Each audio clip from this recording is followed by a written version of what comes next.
Like many of you, I was horrified to read the contents of this book, Welcome to Sex, recently discovered on the shelves for sale to children at Big W, Target, Dymocks and Amazon. Welcome to Sex is not a book about dealing with puberty.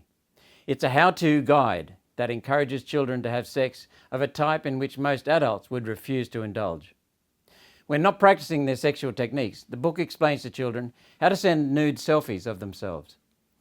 Author Yumi Stein said she'd be happy for her 8-year-old to read this book, while Hardy Grant, the publisher, lists it as recommended for ages 10 and up.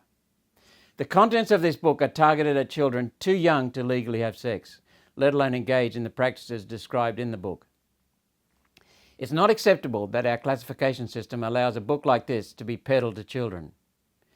At Senate estimates in May, I raised a different graphical novel called Genderqueer, which has similar adult illustrations and themes, and I was told there's no law against selling that to children. When the Senate resumes, I'm moving to refer the classification system to a Senate inquiry.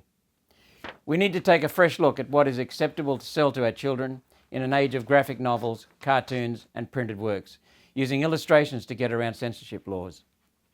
Clearly, the choices available to the Classification Board are inadequate, and in recent years the system of publishers voluntarily reporting potentially offending material has failed miserably. For those calling this book burning, it's not.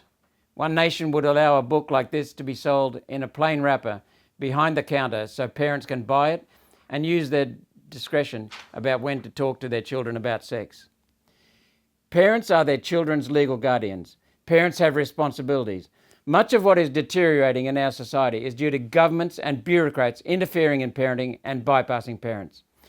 Parents have rights, and we will protect those rights and protect children and families. Authorised Malcolm Roberts, Brisbane.